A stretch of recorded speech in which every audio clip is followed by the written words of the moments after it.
Namaste and welcome to today's episode of Interview. Guest for today's evening is an amazing personality who works in the field of wildlife conservation, a graphic designer, freelance artist, and a wildlife illustrator whose name is her identification. So let's welcome Richa Kedia. Hello ma'am, welcome you to this session of interview. Thank you so much for taking some time from your schedule. Thank you so much for having me here. My pleasure. So moving on to the first question, we would like to know about your childhood, your hometown in a nutshell. So I grew up in Delhi in a place called Vasant Kunj. So when I was growing up, the place where you have the malls right now, that was all a ridge area. So that's where, as in, I used to hike and collect mica, explore caves, etc. So that's where the exploration of nature overall began. Audience, if you are visiting the channel for the first time, make sure you have subscribed to it and also gives this video a big thumbs up. So moving on to the second question, we would like to know what drove you from chemical engineering profession to as a wildlife enthusiast. So I became an engineer because everyone, I think, in my family is largely in the service industry. So the typical Indian background that you have an engineer or a CA or something. No one that I know in my family, or in fact, earlier though the close ones that I knew also, none of them was an artist, so to speak of. So I was only the aberration. So engineering was a normal course to go around. But then when I started working, that's when I realized that there's an internal voice in your head which is saying that this is not what I'm made for. So of course, as in, I think a lot of people have that voice and they kill that voice and they keep doing what they're doing. But somehow I could never really do that. So art for me initially obviously happened over the weekend because Monday to Friday I was busy with my MNC job. But then I think I reached a point wherein I did not want it to be just a weekend activity. I wanted to spread over the entire time, because wildlife, specifically art, requires a lot of time because you have to spend a lot of time on the field also. So birding, observing nature, and then you paint. So it is a very time consuming job. So when you are restricting it to just the weekend, it becomes very difficult. So hence, as in, so finally made the switch. When I made the switch, I was clueless about what is going to happen. I knew a lot of people who were doing wildlife photography but not art per se. So I do dabble around in photography also, but most of the people who are wildlife photographers, they do wedding photography or fashion photography for money, and on the side is when the wildlife photography happens. So I did not want to do that again, but then I kept that as an option. Fortunately for me, art did work out, so people kept at least seeing my work out there, and then I kept getting more and more projects. So it's been a good journey so far. So 2017 is when I started as a full-time freelance artist. It's been 4 years and I think it's going good. Indeed, this is a very good job because wildlife art is also key to its wildlife conservation. And Yes. also I would like to wish all the best to you for your future endeavors, because it's been 4 years now and many more years has to overcome. Thank you. Okay, so what was the walk about, means walking on a poster of owl with WWF? Yes. So Yes, so the poster was released yesterday. So I was working with the traffic division of WWF, which is actually dealing with the trafficking of illegal trafficking of wildlife animals.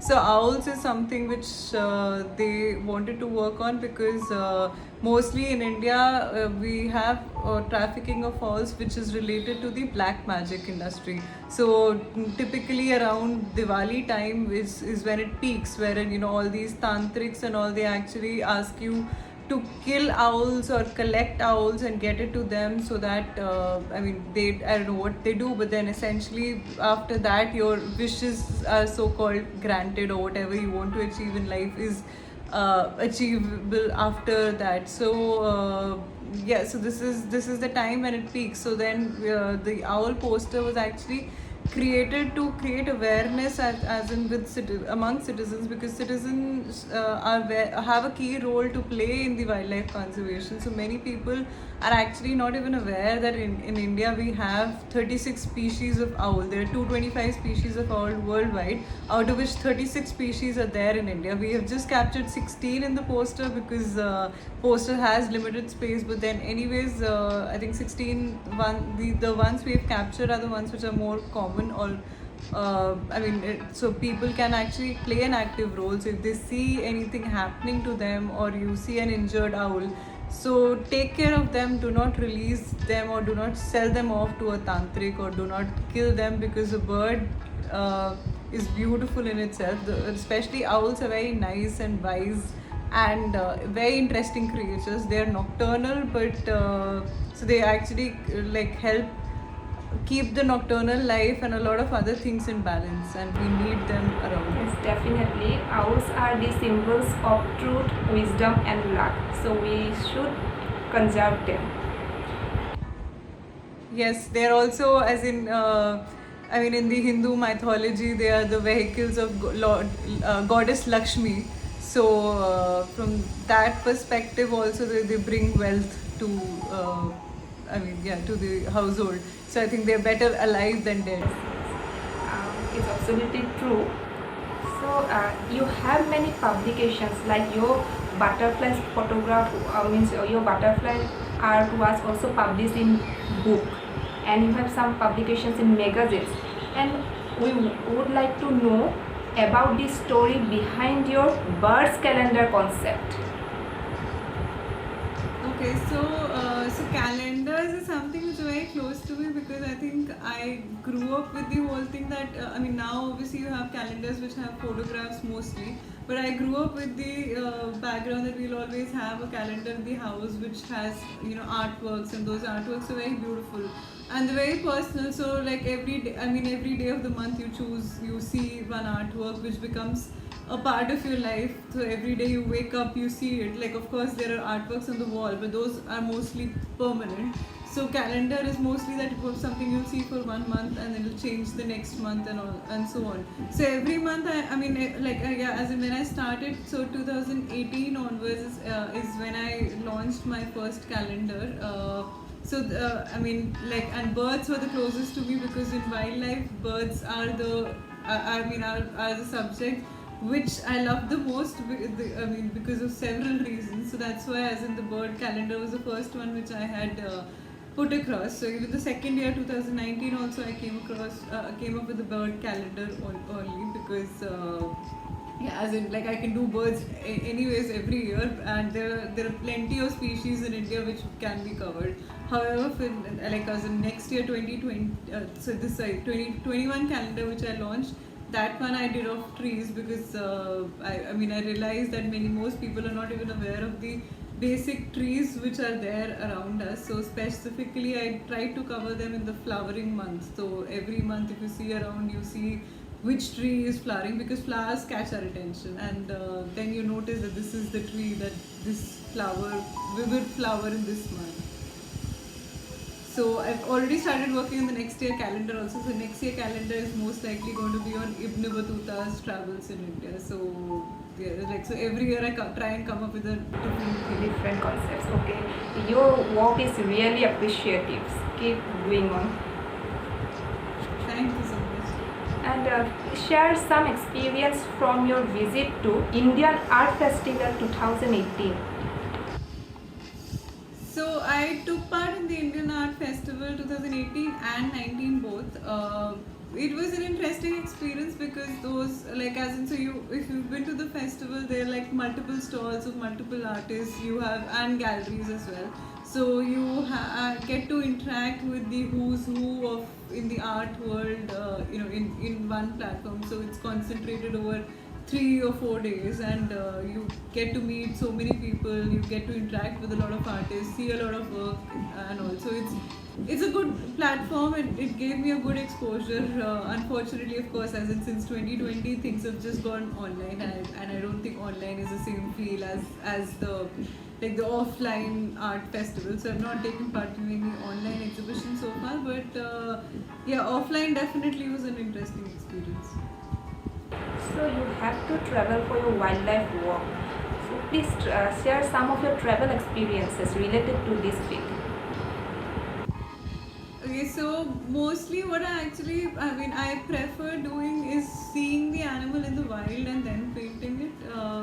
Of course, you can paint it from pictures directly also. I've done that in case a client asks me to do that, but usually I prefer going out there, seeing the animal in the wild, observing it for some time, and then painting it, because then you connect with the animal at a deeper level. So I understand the movement, the peculiarities. So there are different features. Specifically, birds are very characteristic features. How they interact with one another, how they attract their males.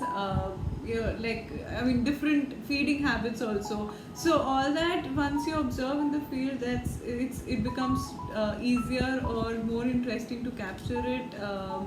Hence the artwork is also slightly better. At least that's the way I feel. So I have travel, like normally, of course, before COVID, it was always this thing that I would have my travel plans around the species that I want to see, or probably the work that I'm doing. So for instance, for Great Indian Bustard, I made especially a trip to the Desert National Park, because I wanted to see GIB alive in my lifetime. I don't know how long we're going to have that bird among us, because it's really critically endangered. But in 2019 I made the trip to DNP. I saw that bird live, and then I painted it. So other than that, that's normally the course that I would travel to different places all over India, and then see them in the wild. I would love to probably at a later stage paint in the wild, but as of now, within Delhi, yes, I do go out and paint in the wild. Outside Delhi, I usually still have paucity of time, so I'll observe them, take some sketches, take some pictures, and then come back and make a painting. So how difficult is the work that you are presently into? So difficulty, I don't know, because it depends on your interest level. I love what I do. So I don't know, I have no regrets, no complaints, and I can do it the moment I wake up till the time I sleep. So of course, vis-a-vis a job, a 9 to 5 job, my job doesn't have any timing. So as in, if I'm actually all waking hours, I'm working on something or the other, because specifically as a freelancer, there's a lot of things that you need to do. So maintaining a website, blogging, your social media. Also, social media, I think, takes away a lot of your time. So I try and restrict that. But yeah, all those things is something which you have to manage. Plus, then you always have I need to improve my own artwork, so I need to do sketches also. So I need to do field work also. Go out in the field and observe animals. So that again is a time-consuming job. So time management is, I think, the most difficult part of it, because you tend to get lost or tend to devote too much time in one thing or the other. So I do both client work and my own personal projects. So client work is better that ways, or at least this thing that I have someone on my head mainly demanding, because there's always a timeline attached to whatever client work that you get. So that there will be a person pounding my head that you have to deliver by so and so date, and I try and meet my timelines very strictly. So there, that you still have, I still end up completing on time. So there are many personal projects which remain open for quite some time, which I'm not too proud of, but then that's the whole issue, because something else takes up the other time, etc. So according to you, what efforts should a young aspirant put into this field? Criteria is basically the love for art, I guess, and of course you need I mean, it's not an easy thing. Like, so it's not that you. I mean, it's not like so. Basically, so initially when I made the switch from like a job to this thing, so the first thing which obviously bugs you is the salary part, because like obviously when you are in a regular job, you know that you're getting a salary, this much salary you're getting at the end of every month, etc. Now, I mean, of course, monetarily, still, like, as in, I mean, obviously 4 years hence, I mean, I'm better off. At least I have like a regular flow of income usually coming in. But yeah, you don't know how much would be coming in, how at what time would be coming in, because usually it also depends upon many clients mostly pay when the project is over, and the project might go on for months. So like, so that's what the monetary part is obviously a challenge. So as in anyone who's coming into the field, should like, that's, I think that's the way whereby your elders also or anyone else dissuade you from coming into this field. But of course, as in, if you love art and nature both extremely passionately, then I would recommend you to take the step. If not, then yeah, then you're better off probably doing it as a weekend activity, or something else which pays off. So, what are your preferred materials for painting wildlife?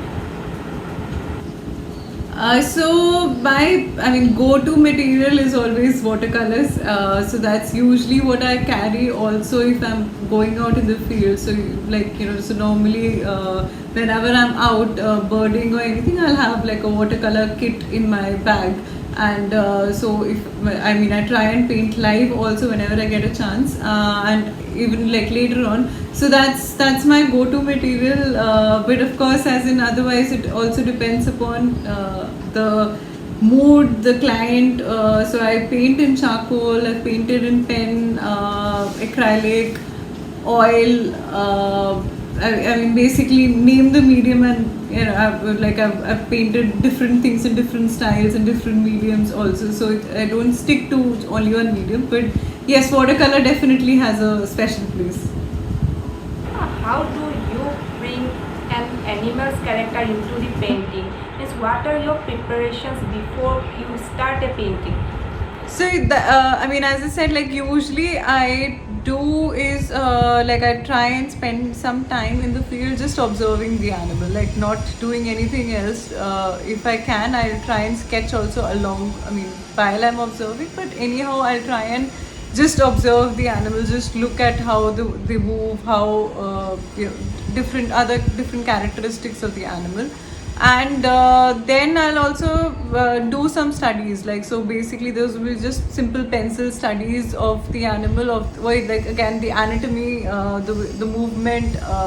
It can also be a behavioral study, because birds in particular have different behaviors which are interesting to observe. Like, for instance, a hornbill, the way it actually throws the fruit in the air and catches it, I find that very interesting, because given the size of the bird, like hornbills, I mean, even the smallest one, like a grey hornbill, which I see around, I mean, from my house also, it's also pretty huge in size. And given the size of the bird, it is very agile. Like, usually you see the smaller birds which are those agile, but yeah, hornbill is very agile. The way it'll turn and twist its body, the way it actually, that's what throws its thing in the air, and the way it coats each other. So I actually I've seen it number of times now. So when one hornbill is trying to coat the other, the male is trying to coat the female, it'll actually chase the female from every branch, carrying a leaf or or a fruit behind the female, till the female accepts it. So all those behaviors are very interesting, and I mean, I try to sketch them before I actually plan what I'm actually going to paint. So I mean, grey hornbill pear, you can see on my Instagram, I did paint them with eating those fruits, like a pear eating that fruit, and I think basically proposing each other also, giving that leaf to the other, the male giving the leaf to the female. So yeah, like, so it depends on which behavior impacts me the most, or which movement, or which aspect of the bird. So I'll end up painting that aspect. So of course, as in, when you start off, I was doing a more preliminary paintings or basically the portraits of an animal, just direct portrait. But now, of course, as in now, I'm getting more and more into the behavioral aspect, which Any paint classes itself you is very would like to interesting. recommend for painting wildlife to the young aspirants? Like actually, I know a lot of people who get fixated on the materials also, that that you should have this. So there are obviously professional brands. Artists, professional brands can be very, very expensive. So a lot of my money I spend buying those art supplies and materials. But at the same time, usually when I'm practicing, I do not actually go into the most expensive material, because I don't really want that to pinch. And you should be, the more practice you do, the better art, the better you'll get at your art. So practice is more important than material any day, of course. As in, like, so like, again, depends upon what material works for you. So as I said, like watercolors, I personally love watercolors a lot. But there are other artists you can see online also. There are many artists who love charcoal, and I love charcoal personally, but then I prefer watercolors over charcoal. But then, yeah, if you like charcoal better or graphite better, those are also easy mediums to use. Then there are pencil colors, and any medium that you get into, there are a huge range. So pencil colors also, they start off. There are, of course, your your Camel colors, or even Faber-Castell normal colors, which you get, which is, I think, student grade. Those are cheaper. But then you have these I think the artist grade, which is there, which is very expensive. So even with watercolors, you can get like a Camlin set. To begin with, I think I would recommend Camel colors to everyone. Like, you can just get that Camel tube ka set, or you have even those pans which are there. So that's a good place to get started. And then, of course, as in the ultimate is these Winston and Newton or Daniel Smith professional watercolors, but those are like 1,000 rupees per tube.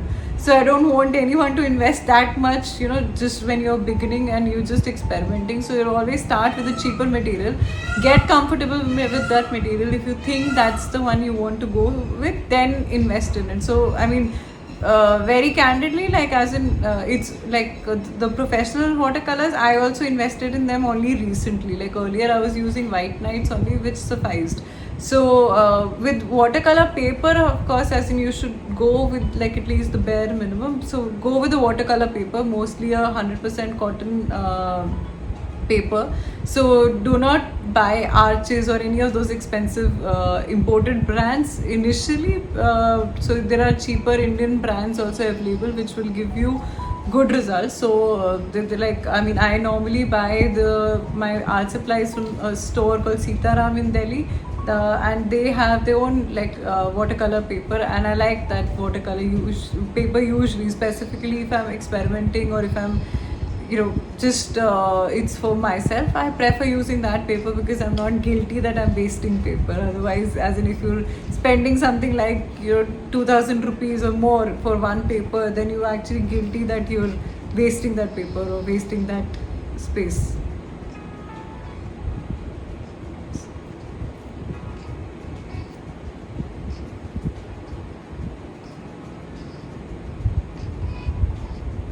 Okay, so future plans, as in, of course, as in, I look forward to working with more and more, organizations on the wildlife. So WWF is something which I'm still working with on other projects also, and I look forward to working with them.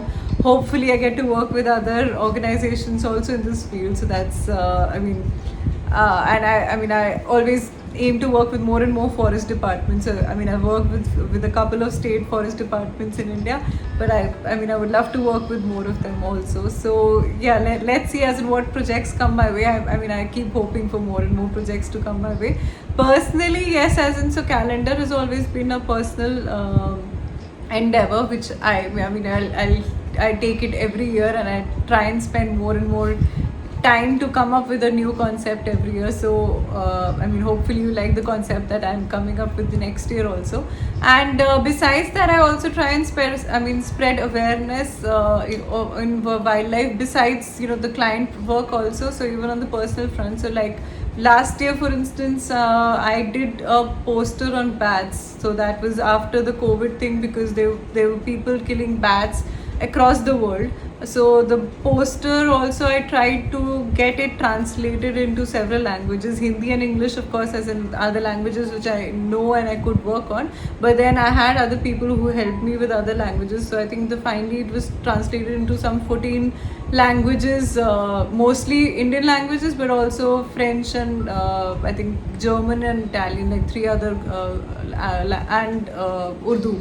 So Indian languages also, like most whatever states I could find, they were translated into. So that's one thing which I worked on last year. This year I'm actually currently working on fireflies, because I wanted to spread awareness about fireflies also, how they're disappearing from from nature. And overall, I think we have been spreading so much insecticides to kill the virus and mosquitoes. The virus and mosquitoes are now dying, but then it's impacting other insects. So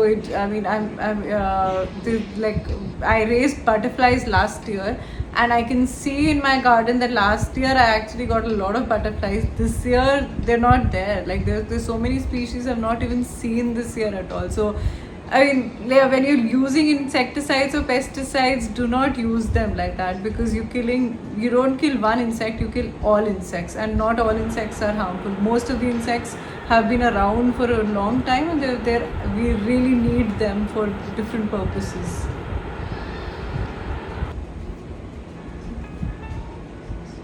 So yeah, as in I think I'll continue to spread awareness and do all these things. So yeah, let's see. Thank you so much for taking out this valuable time, and I must say that you are truly an inspiring personality. Thank you so much again for having me here. It was really nice interacting with you. My pleasure. So audience, Richa Kedia's links will be in the description box.